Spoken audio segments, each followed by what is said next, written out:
的痛快些。如此靓丽。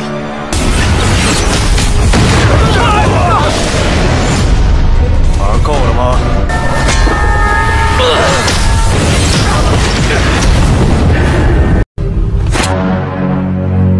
Hai para Sudaners, kumaha kabarna? Damang sadana dengan saya si Otong kembali lagi di channel Ningali Film. Pada episode kali ini kita akan melanjutkan alur cerita dari film The Journey of Jongzi yang rilis pada tahun 2023 untuk bagian yang kedua. Dan tidak usah berlama-lama lagi, mari kita mulai ceritanya.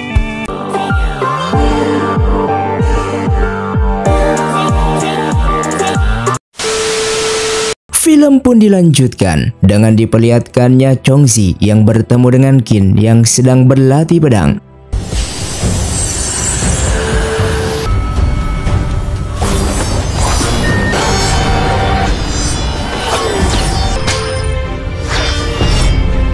Dan di sana ia menjadi sangatlah terkejut setelah melihat Qin yang mahir dalam berpedang. Padahal mereka masuk ke dalam sekte ini bersama-sama, namun ia masih belum mempelajari apapun dari gurunya.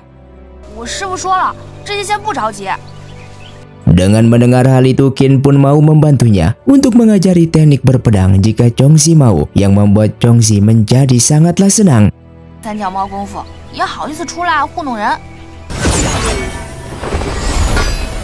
Lalu Qin pun mengajaknya untuk berkeliling gunung Nanhua ini karena ia tahu selama 3 tahun terakhir Jongzi yang tidak diperbolehkan untuk keluar dari pavilion oleh guru Yinfan.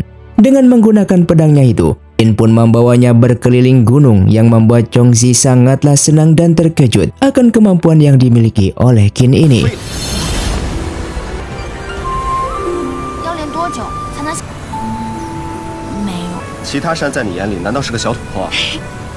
Setelah turun dan melihat pohon-pohon di sana, Qin pun meminta Jongzi untuk tidak memakan buah yang ada di sini. Namun di saat ia melihatnya, Jongzi justru sudah memetik buah tersebut dan bahkan memakannya, yang membuat Qin langsung membawanya kembali ke sekte. Karena jika para dewa mengetahui hal itu, Jongzi akan dihukum. Ketika mereka berdua telah kembali ke sekte, sesaat Miao merasa marah kepada Jongzi yang sehabis jalan-jalan bersama dengan Qin. Lalu ia tak sengaja melihat Jongzi yang sedang membawa sebuah buah. Dengan melihat hal tersebut, ia pun langsung memaksa Jongzi untuk menemui para guru karena Jongzi yang telah melanggar hukum.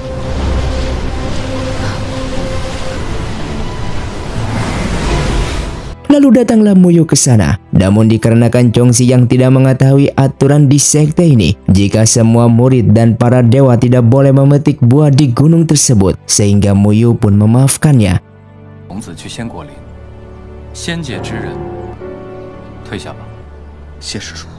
Dikarenakan banyak hal yang belum diketahui oleh Jongzi, terutama aula leluhur tempat disimpannya pedang iblis sebelum pedang tersebut diambil oleh Zhu Hao. Dan para murid tidak boleh masuk ke sana terkecuali atas izin dirinya atau para guru lainnya, sehingga ia pun membawanya ke sana. Di saat masuk ke dalam aula, awalnya semuanya normal, namun sesaat Jongzi melihat darah di meja tersebut, yang seketika ia pun merasakan perasaan aneh sehingga ia pun segera pergi dari sana. Setelah itu ia pun kembali ke pavilion Kyonghua dan menemui gurunya Yinfan yang mengetahui apa yang telah dilakukan Jongzi sepanjang hari ini. Namun ia juga tetap memaafkannya dikarenakan selama 3 tahun terakhir ini ia sudah mengurungnya di pavilion tersebut. Lalu Jongzi pun mengatakan semua murid telah diajari teknik bela diri dari gurunya, bahkan mereka sudah bisa terbang layaknya seorang dewa. Namun sampai saat ini ia justru masih lemah dan tidak bisa melakukan apapun seperti mereka. Kemudian Yinfan pun menjelaskan kedatangan mereka ke sekte ini hanya untuk menjadi lebih kuat. Dan setelah mereka memperoleh kekuatan tersebut, mereka yang lulus akan meninggalkan sekte ini. Alasan itulah ia tidak ingin mengajari Jongzi karena ia menginginkan Jongzi untuk tetap berada di sini bersamanya. Dikarenakan ia tahu kalau Jongzi yang tidak memiliki orang tua dan keluarga. Mendengar perhatian dari sang guru, Jongzi pun merasa senang mendengarnya. Hingga keesokan harinya, terlihat Chongzi yang berada di hutan dan sedang membuat token untuk gurunya sebagai hadiah. Namun seketika seekor binatang datang dan menyerangnya, bahkan binatang itu telah merusak token tersebut yang membuat Chongzi menjadi sangatlah marah dan mengeluarkan kekuatan iblisnya.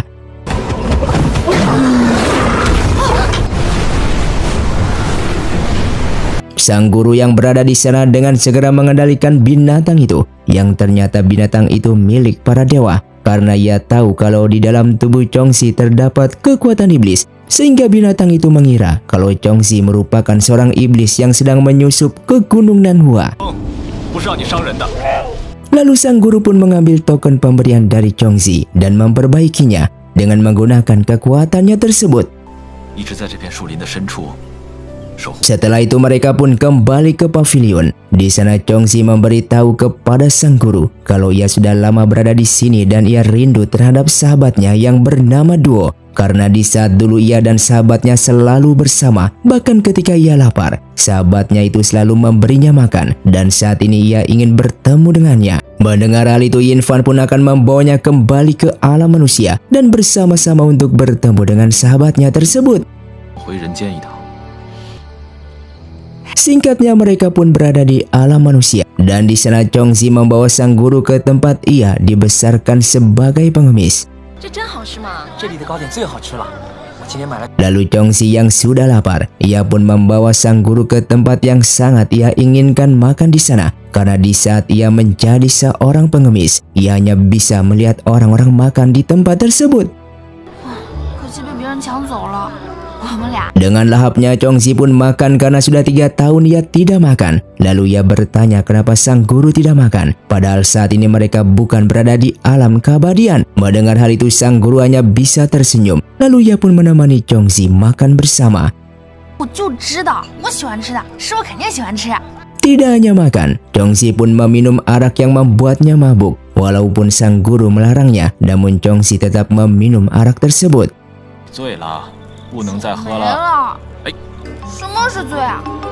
Lalu tak jauh dari sana, seketika ia melihat 2 pria yang sedang mengganggu seorang wanita. Chongzi yang marah kepada kedua pria tersebut lalu mendekati mereka dan langsung memukulnya. Bahkan di sana Yin Fan membantunya dengan kekuatan yang membuat kedua pria tersebut langsung pergi dari sana. Yang ternyata wanita itu adalah sahabatnya, yaitu Duo. Namun dikarenakan Chongzi yang sedang mabuk, ia justru tidak mengenalinya. Padahal tujuan ia kembali ke alam manusia karena ingin bertemu dengan sahabatnya itu. Duo yang merasa bersedih dikarenakan Chongzi yang sudah tidak mengenalinya lagi. Ia pun menangis lalu pergi dari sana. Di saat mereka kembali duduk dan makan, Yin Fan melihat seorang pria misterius yang sangat mencurigakan dan ia pun ingin keluar menemuinya. Namun sesaat Chongzi yang mabuk lalu berdiri dan seketika ia berjalan seperti ada yang memanggilnya. Dan ketika bertemu, pria misterius tersebut langsung menyerang Chongzi. Beruntungnya Yin Fan yang mengikutinya langsung menolong Chongzi dan bertarung dengan pria misterius itu.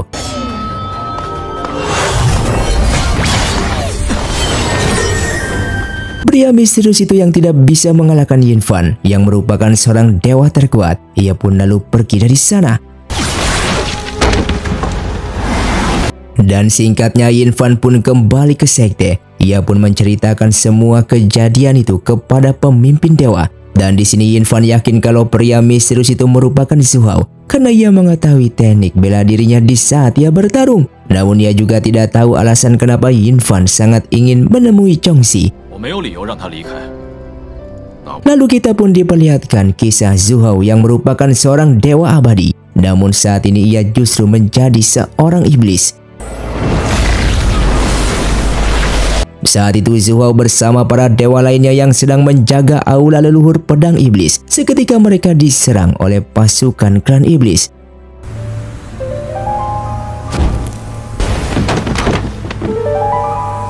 Oleh karena itu gurunya yang sudah sekarat meminta Zhu Hao untuk mengambil pedang tersebut agar pedang itu tidak diambil oleh pasukan iblis.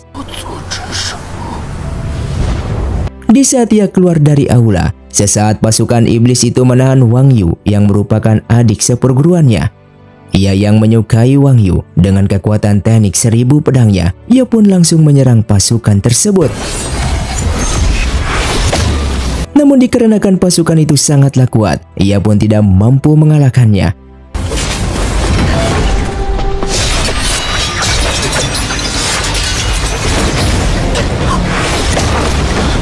Lalu pasukan itu meminta Zhu Hao untuk memberikan pedang tersebut kepadanya, dan jika tidak, maka wanita yang Zhu Hao cintai ini akan ia bunuh. Zhu Hao yang tidak ingin berkhianat, ia pun tidak akan membiarkan pedang tersebut diserahkan kepada klan iblis. Oleh karena itu ia akan menggunakan pedang ini untuk mengalahkan pasukan itu. Namun ternyata pedang iblis yang memiliki kekuatan Raja Iblis seketika masuk ke dalam tubuh Zhu Hao. Dan inilah tujuan yang sebenarnya dari pasukan iblis tersebut, agar Zhu Hao menjadi Raja Iblis.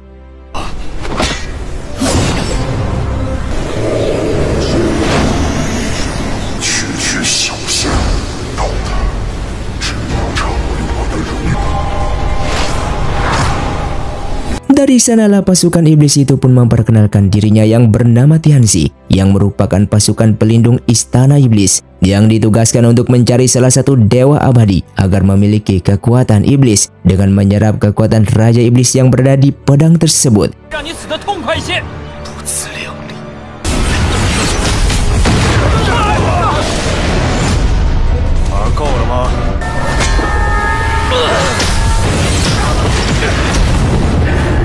Di sisi lain, Chongxi dan Yin Fan yang kembali ke alam manusia untuk mencari duo. Lalu ia pun melihat pedagang bakpao di sana, sehingga ia pun membelinya. Namun di saat itu juga ada seorang pemuda yang terlihat sangat kelaparan. Chongxi yang memang orangnya baik hati dan pemurah, ia pun langsung memberikan semua bakpao itu kepada pria tersebut. Namun ketika pria itu memakan bakpaonya, seketika ia teringat kalau pria di hadapannya ini merupakan orang yang dulu sering menindasnya. Chongxi yang ingin marah namun dihentikan oleh Yin Fan. Lalu pria itu pun sangatlah terkejut di saat ia mengetahui kalau wanita yang ada di hadapannya ini merupakan Chongxi. Dikarenakan ia tidak mengenalinya, karena Chongxi yang terlihat lebih muda darinya. Lalu Chongxi yang memaafkan pria itu. Seketika ia pun bertanya kepadanya di mana duo saat ini. Lalu pria itu pun merasa sedih dan membawa Chongxi ke rumah duo.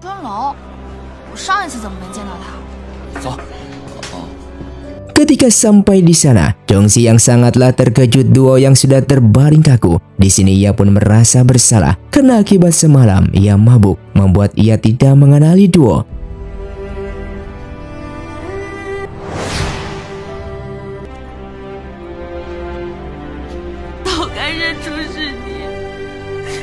Lalu Yin Fan pun menanyakan kejadian yang sebenarnya kepada salah satu pria di sana. Lalu pria itu pun mengatakan kalau semalam ada seorang pria yang memaksa duo untuk menjadikan istrinya. Dan jika tidak, maka duo akan dikirim ke rumah bordil.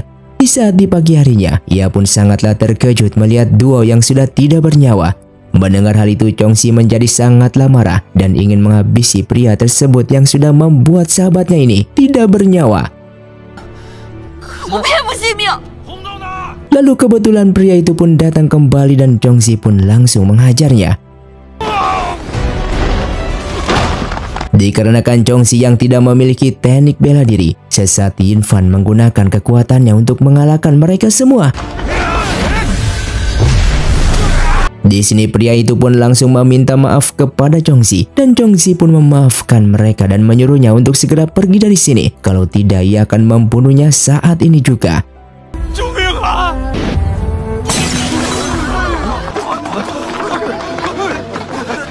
Setelah itu mereka pun memakamkannya dan Chongxi pun pergi ke rumah yang dulu ia bersama duo tinggal. Di sana ia merasa bersedih karena kehilangan orang yang sangat ia sayangi, orang yang sejak kecil selalu bersamanya.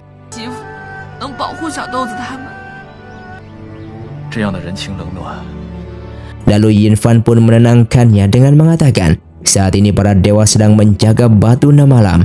Dan suatu saat nanti jika Chongxi menjadi seorang dewa, maka jagalah batu tersebut agar ke-6 alam tetap seimbang, supaya manusia dan makhluk lainnya hidup tenang.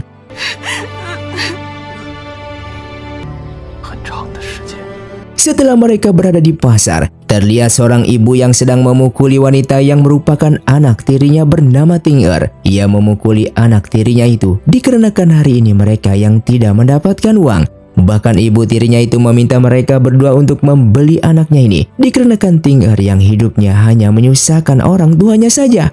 Lalu Chongxi meminta Yin Fan agar untuk menyelamatkan Ting-er dari ibu tirinya, karena jika tidak membeli Ting-er, ia takut Ting-er setiap harinya selalu disiksa oleh ibu tirinya tersebut. Yang pada awalnya Yin Fan menolaknya, karena seorang dewa seharusnya tidak ikut campur dalam masalah yang dialami oleh manusia. Namun dikarenakan Chongxi memaksanya, ia pun membeli Ting-er dan membebaskannya dari ancaman ibu tirinya tersebut. Bahkan Yin Fan pun membawanya pergi bersama-sama.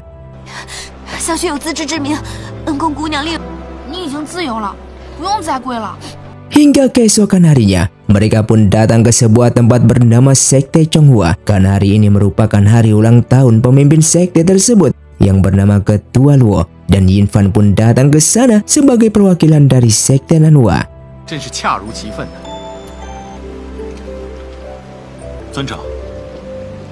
Lalu mereka pun masuk ke dalam dan bertemu dengan Ketua Ming yang merupakan ketua dari Sekte Qinghua. Lalu Ming pun memberikan hormat kepada mereka berdua dan memberikan buah persik untuk Chongxi sebagai hadiah karena telah datang ke tempat ini.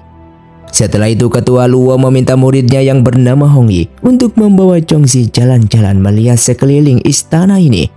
Setelah itu Ming langsung memberitahukan informasi kepada Yin Fan tentang ancaman dari Zhu Hao yang saat ini menjadi Raja Iblis akan menyerang mereka. Sehingga ia meminta Yin Fan ini untuk membantunya. Oleh karena itu, mereka harus secepatnya mengambil pedang iblis tersebut.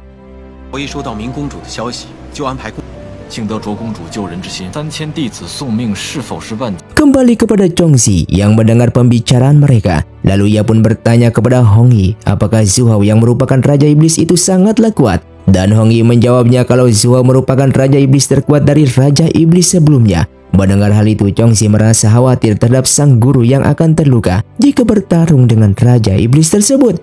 Hongyi menjawabnya jika guru Yin Fan tidak mungkin dikalahkan dikarenakan gurunya itu merupakan seorang dewa terkuat. Bahkan ia pun percaya kalau Raja Iblis itu bisa dikalahkan oleh Chongxi dengan mudahnya karena Chongxi merupakan murid pertama dari guru Yin Fan. Sesaat Chongxi menjadi gugup untuk menjawabnya karena sebenarnya ia tidak pernah diajari teknik bela diri oleh sang guru. Namun di sini Hongyi tidak mempercayainya dikarenakan guru Yin Fan selama ribuan tahun tidak pernah memiliki seorang murid. Dan tidak mungkin guru Yin Fan tidak pernah mempelajari teknik bela diri apapun kepadanya. Di sisi lain, terlihat Ting-er yang saat ini berada di pavilion milik Istana Chonghua. Ia pun berjalan-jalan dan bertemu dengan seorang pemuda bernama Zuzu yang merupakan anak dari Ketua Ming. Di sana ia menggoda Ting-er yang ia anggap sebagai murid dari sekte guru Yin Fan. Namun ternyata Chongxi datang ke sana dengan mengatakan kalau ialah murid dari guru Yin Fan. Chongxi yang ingin pergi dari sana langsung dihentikan oleh Zuzu karena Zuzu sengaja bertemu dengannya dikarenakan ia ingin mengetahui kemampuan bela diri dari Chongxi ini yang merupakan murid dewa terkuat. Namun di sini Chongxi menjelaskan jika ia tidak bisa memegang pedang apalagi bertarung dengannya. Mendengar hal itu Zuzu sangatlah terkejut dan tidak percaya sehingga ia pun membawanya terbang dengan menggunakan sebuah pedang untuk membuktikan dari perkataannya tersebut. Lalu setelah sampai di atas, Zuzu dengan sengaja melepaskan tangan Chongxi sehingga membuatnya terjatuh ke danau. Chongxi yang tenggelam membuat Zuzu langsung menyelamatkannya dan kali ini ia percaya apa yang dikatakan oleh Chongxi itu benar. Jika Chongxi memang tidak pernah diajari teknik bela diri ataupun teknik spiritual oleh guru Yin Fan. Di sini Zuzu yang mengikuti Chongxi terus dikarenakan ia takut jika perbuatannya ini akan dilaporkan kepada guru Yin Fan. Sehingga ia pun meminta maaf kepada Chongxi untuk tidak melaporkan kejadian tadi. Chongxi yang memiliki sebuah ide. Ia pun memaafkannya dan tidak akan memberitahukan gurunya tentang tindakan tersebut. Namun dengan satu syarat, yaitu Zuzu harus mengajari ia teknik spiritual dan Zuzu pun menyetujuinya. Dengan segera Zuzu pun langsung mengajarinya teknik spiritual kepada Chongxi.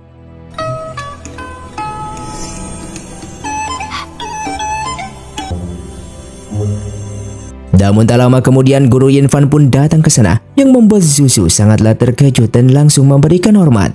Terjadilah perdebatan antara Chongxi dan Zuzu tentang kedekatan mereka. Bahkan sang guru pun merasa heran kenapa mereka berdua saling mengenal. Padahal Chongxi merupakan murid yang tidak pernah keluar dari bersosialisasi. Chongxi pun menjawab jika Zuzu dari tadi terus mengikutinya dan ia pun berharap sang guru mengusirnya. Dan film pun bersambung. Terima kasih untuk kalian yang sudah menonton video ini sampai habis. Sampai jumpa di video selanjutnya. Saya pamit orang dari ningali film, saya Otong undur diri dan salam Sundaners.